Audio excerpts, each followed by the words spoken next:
फुलांची वाट निरंतर तिमिर सोवा असो शिशिरही प्रीत सहाही ऋतूंचा बर प्रीत सुखाची अनवट भाषा प्रीत नसे नियतीच्या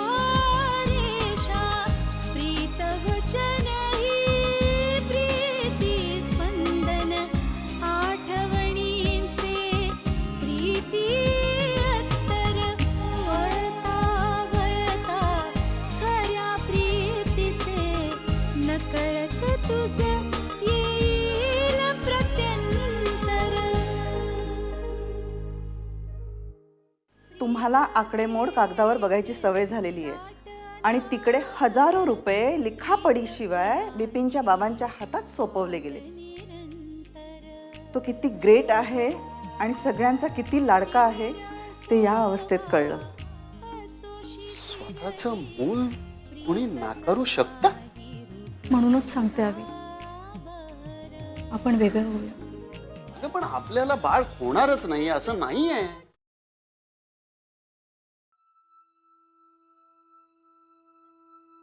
आई कॉफी घे। मला नकोय ग कॉफी। आई हे बघ माझं ऐक, सगळं अगदी व्यवस्थित आहे आणि त्याचे वरिष्ठ बोललेच सौरभशी, त्यांच्याही मनाचं समाधान झालेलं आहे अगं, आणि कालचा प्रसंग व्हायलाच हवा होता असं म्हणाले ते। मिठू, माझी उगीच खोटी समजूत नको काढूस ग। बिपिन बरा आहे ना? नाही, शुद्धीवर आल्याचं कळलं। का असं का विचारताय तुम्ही? नाही, यांचा चेहरा जरा मलून पाहिला म्हणूनच। मरणाच्या दाढेतून त्याला बाहेर काढलंय खरं, पण याचा अर्थ काळजी मिटली असं होत नाही। कल्पना आहे मला त्याची। तुम्ही इथे का आलात?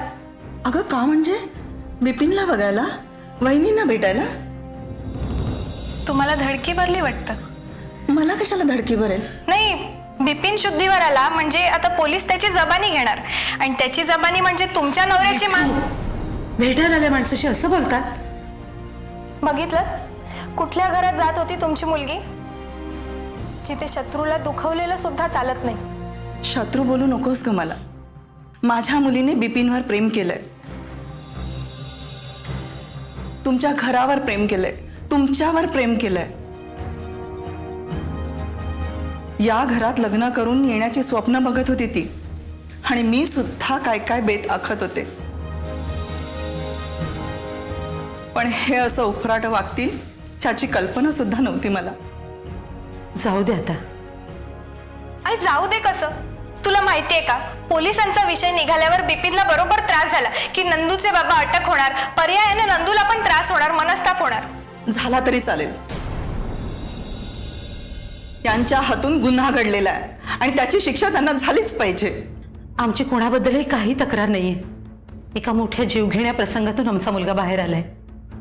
तुम्ही सगळे मिळून त्याच्याकरता फक्त मनापासून प्रार्थना करा। प्रार्थनेत बळ असतं म्हणतात, वैरभाव ठेवून कोणाचं भलं झालंय हो? बिपिनला पुढच्या उपचारासाठी जर्मनीला न्यायचंय, आणि मी तुम्हाला खात्रीने सांगते की बिपिन बोलायला लागल्यावर पोलिसांना स्टेटमेंट देताना तो तुमच्या नवऱ्याचं नाव नाही घेणार।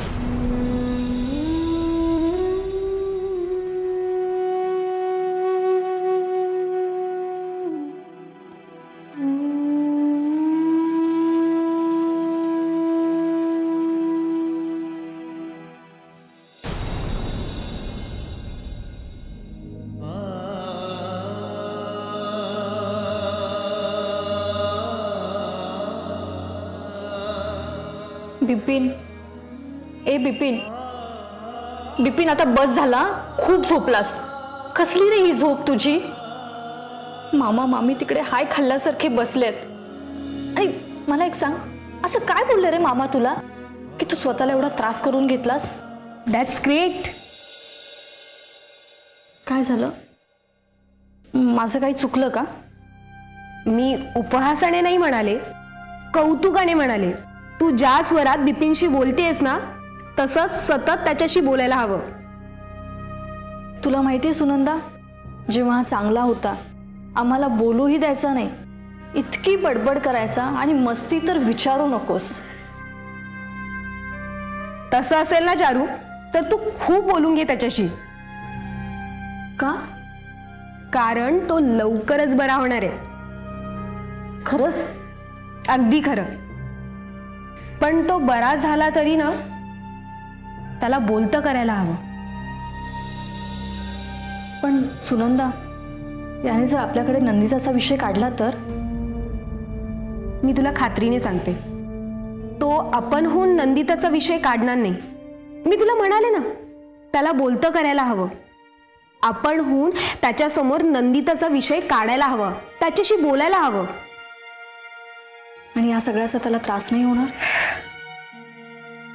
जेव्हा होणारा त्रास पचवून तो उभा राहील, तेव्हाच तो खरा बरा झाला असं म्हणता येईल ना. हो, पण हा शुद्धीवर कधी येईल का? तो बेशुद्ध नाहीये, तो गाढ झोपेत आहे. चारू, काकू जागे असतील ना, तर तू काकूना बोलून घेऊन ये ना, त्याला शुद्ध येईल आता. तुला कसं कळलं? त्याच्या शरीराच्या स्पंदनांवरून.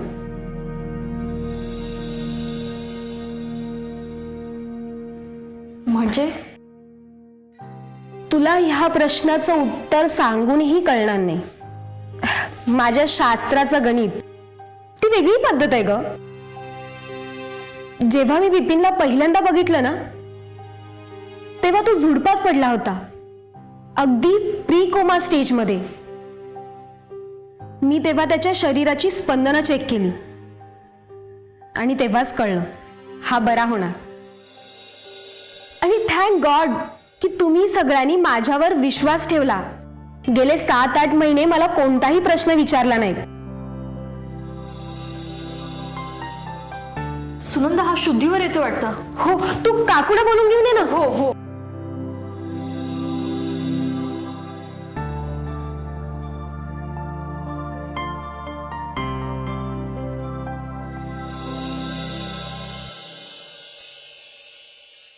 नकळत तुझे येईल प्रत्यंतर.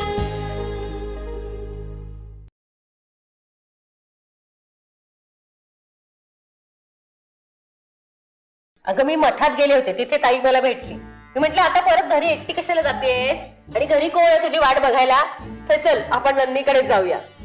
अविनाश तर काय हो, हल्ली सकाळी जो जातो तो एकदम रात्री येतो. ऑफिसची शुद्ध नाही, जेवणाची शुद्ध नाही. विद्याला सुद्धा आहे, कळल्यावर तडक धावत आली. आणि काय चाललंय, घरी आली, तासभर आराम केला की पुन्हा पळायचं. अगं पण एवढी माणसं दिमतीला आहेत, पण त्या मुलाच्या तब्येतीत काही सुधारणा नाहीये. मी काय म्हणते, हा हल्ला म्हणे प्रेम प्रकरणातून झाला. कारण काहीही असू दे, पण महाराज म्हणतात ना, तसा हा पूर्वजन्माचा फटका आहे. कितीदा सांगितलं सगळ्यांना की एकदा मठात चला, महाराजांच्या पायावर डोकं ठेवा, पण नाही, एक जात सगळे हट्टी. अहो, आपली मुलं जिथे आपलं ऐकत नाही, तिथे इतरांकडनं काय आपण अपेक्षा करणार. महाराजांच्या अकारण कारुण्याची यांना कल्पनाच नाही. बाकीच्यांचं एक वेळ जाऊ दे, पण मी म्हणते चारूच्या आईला कसं काही वाटत नाही. इतर मुलांच्या आया किती धावाधाव करतात आपल्या मुलांसाठी. मी एकदा बोलून बघेन त्यांच्याशी. अगं काही गरज नाहीये त्यांच्याशी बोलायची, उगाच अपमान करून घ्यायला नको. काही हरकत नाही. महाराज नेहमी म्हणतात, एखाद्या चांगल्या गोष्टीसाठी थोडासा कमीपणा घ्यावा लागला तर काही हरकत नाही. आणि नको ती बातमी ऐकण्यापेक्षा कुणाचे 4 शब्द ऐकून घ्यावे लागले तर चालतील मला. महाराजांची शिकवण तुम्ही अगदी तंतोतंत अंगी बाणवली हो. खरंच तुमची मुलगी जर सून म्हणून माझ्या घरी आली असती ना, तर खूप आनंद झाला असता. योग नव्हता म्हणायचं. त्यातून तुमच्या मुलाने पुढाकार घेतला असता तर. अवी, अगं तो काय पुढाकार घेणार आहे? चारूनी त्याला पुरता गुंडाळून ठेवलाय. त्याच्यासमोर नाटकं काय करते, रडते काय, गुलुगुलू बोलते काय, आणि हा आपला विरघळतो तिच्या पुढ्यात. त्याला दया येणारच ना तिची. अवी आहे ना, तो आमच्या ताईच्या वळणावर गेलाय. म्हणजे आई आहे ना, ती आमची अगदी दयाळू आहे ग. दुसऱ्याचं दुःख असं तिला पाहवतच नाही. महाराजांना असेच भक्त आवडतात हो. मी काय म्हणते की आपण जर त्यांच्या वतीने महाराजांना साकडं घातलं तर. हो चालेल चालेल. अगं पण त्यांना कळणार कसं की आपण त्यांच्यासाठी महाराजांकडे साकडं घातलंय ते, आणि तो बरा झाला तर त्याला कळायला नको कळू दे ना त्यांना. महाराजांना तर कळेल ना आपण एका परक्या मुलासाठी त्यांच्याकडे गारण घालतोय. चल कर प्रार्थना. नाही पण मला काय वाटतंय माहितीये का, की आपल्याला वाटतंय तितकी काय परिस्थिती गंभीर नाहीये. आपण एकतर डॉक्टरांकडनं लेटर घेऊन पोलीस स्टेशनला कळवू शकतो की आमचा पेशंट स्टेटमेंट देण्याच्या मनस्थितीमध्ये आता नाही. नाहीतर मग बिपिनच्या नकळत आपणच सांगायचं की प्रभाकर रावळ या माणसावर आमचा डाऊट आहे. अरे पण तो प्रभाकर काय तुला इतका साधा वाटतो का? आतापर्यंत 4-5 खून पचवले सुद्धा असेल त्याने. अरे म्हणून काय आपण गप्प बसायचं का? असं कोण म्हणतंय? हा फक्त आपण बिपिनला त्रास नाही होऊ द्यायचा. पण बिपिनला त्रास होईल असं का म्हणताय? म्हणजे काय या सगळ्या पोलीस एन्क्वायरीचा बिपिनला त्रास होणार नाही असं तुला म्हणायचंय? खरं तर तुम्ही जेवढा बाऊ करताय तेवढा होणारच नाहीये. कारण बिपिनने बाबांशी बोलताना पहिल्यांदाच कबूल केलंय की त्याला ह्या सगळ्या गोष्टीची कल्पना होती म्हणून. मग प्रश्नच मिटला ना. मी इन्स्पेक्टरना सांगतो तुम्ही या आणि तुमची जी काय फॉर्मॅलिटी असेल ती पूर्ण करा. यावर मला एक उपाय सुचलाय. कोणता? आपण काय करूया, आपण पोलिसांना सांगूया की संशयित गुन्हेगारांचे फोटो घेऊन या म्हणून. अरे पण बाप्पा, ते जे कोणी संशयित गुन्हेगार असतील ते प्रभाकरचेच गुंड कशावरून असतील? आणि समजा कोणी असले त्यांना पोलिसांनीच कुठे बाहेर गावी जायला सांगितलं असेल तर? अरे एवढा कडवट विचार कसा करतो सौरभ? हा, शेवटी तीही माणसंच आहेत की, आणि पाप पुण्याची चाड त्यांनाही आहेच की. अरे सौरभ, भले ते खरे मारेकरी आपल्या समोर आणू दे नकोत. बिपिन उगाच नाही नाही म्हणत येणार, तेवढाच टाइमपास होणार, आणि तोपर्यंत तो जर्मनीला जाईलही असं म्हणू नका. तुमच्यापैकी कोणाला तरी यावंच लागेल. काय झालं? नाही काही नाही, ते बघू नंतर. बिपिनसाठी मी स्वतःला घाण टाकायला सुद्धा तयार आहे.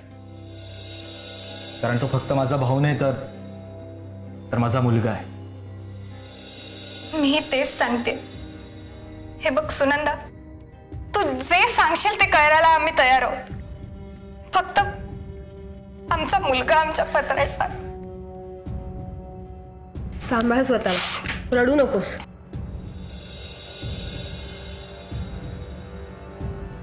नकळत तुझं येईल प्रत्यंतर.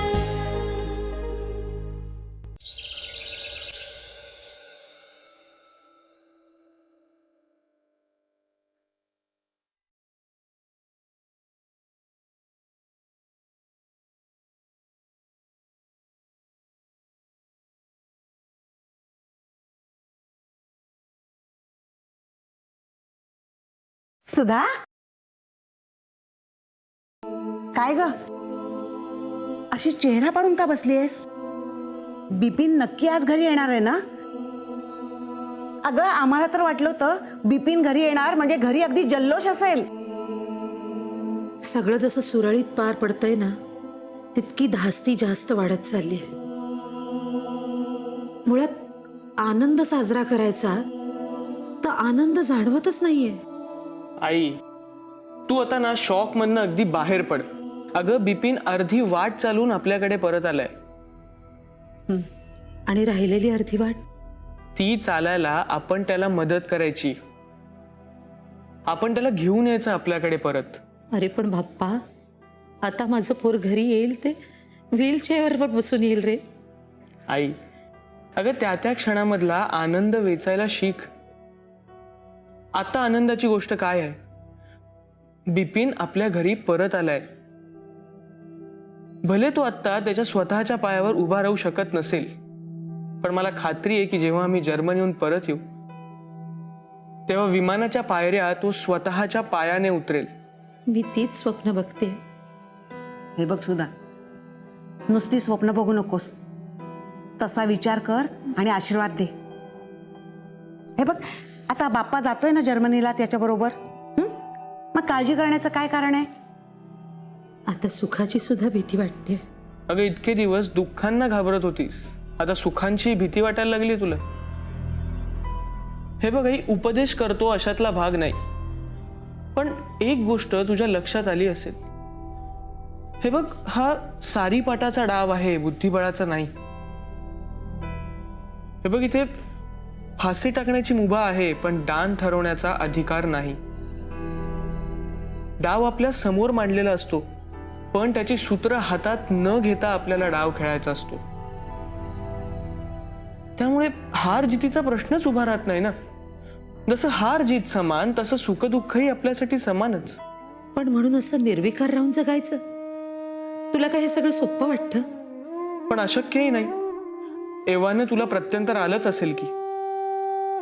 हे बघ, डोळ्यात तेल घालून जपत असताना बिपिन हातचा निसटला आणि तो गेला गेला म्हणून टाहो फोडत असताना परतही आला. यात आई म्हणून तुझं कर्तृत्व काय,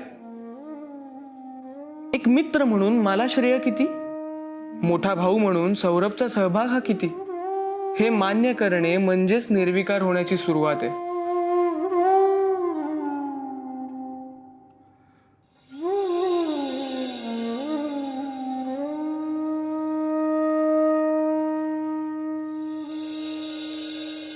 हां हां डॉक्टर. बर, अभि ओके. अभि एक गुड न्यूज आहे. अगं तीच गुड न्यूज मी तुला देणार होतो. सांग ना, मग पुन्हा एकदा सांग. गुड न्यूज ऐकायला आवडेल मला. बिपिन घरी येणार आहे. अगं मी आत्ताच डॉक्टर कबीरशी बोलत होतो. तो म्हणाले की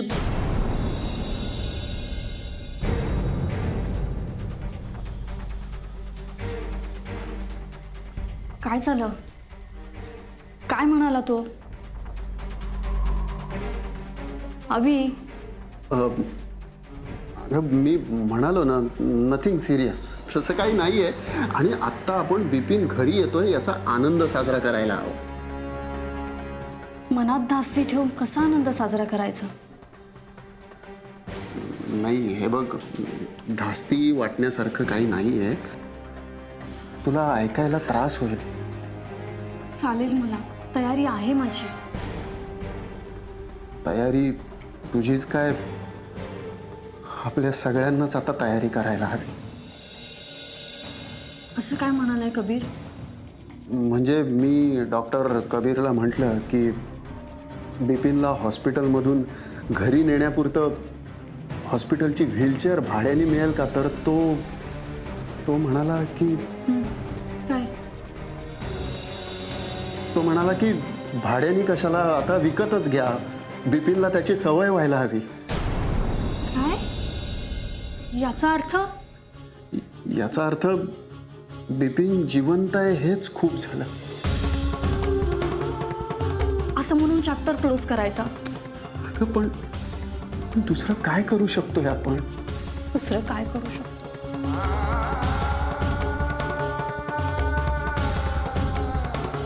याचाच विचार मीही करते अभि. दुसरं काय करू शकतो?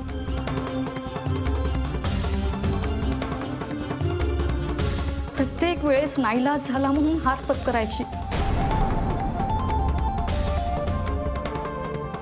कधीतरी पूर्णपणे जिंकल्याचा आनंद मिळू दे ना. अगं सुनंदा, बिपिनला नेणार आहे ना जर्मनीला. तिथे नक्कीच काहीतरी मिरॅकल घडेल. आपण सुनंदाशी बोलूया का?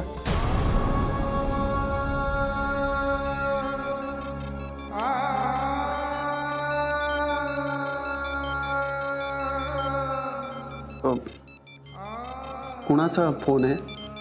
मामीचा. अगं मग बोल की, सांग त्यांना. काय सांगू? अगं सांग त्यांना बिपिनला डिस्चार्ज मिळालाय, तो घरी येतोय. चारू आणि हा मामी, हो बिपिन घरी येतोय. हो आपण त्याला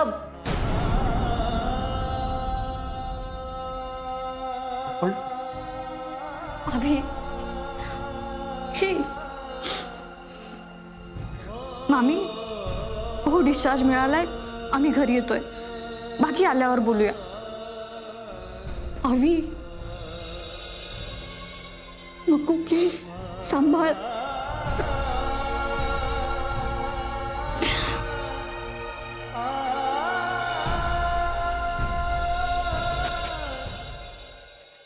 आई माझा चार्जर कुठे बघितलास का ग? अरे गाडीत राहिला असेल, नाही तर घरातच असेल कुठेतरी. बघ जरा, बघ शोध. नाहीतर तिच्या पर्समध्ये राहिला असेल. इतक्या आपुलकीनं मी आले, आता मी काय आणले ते बघा तरी.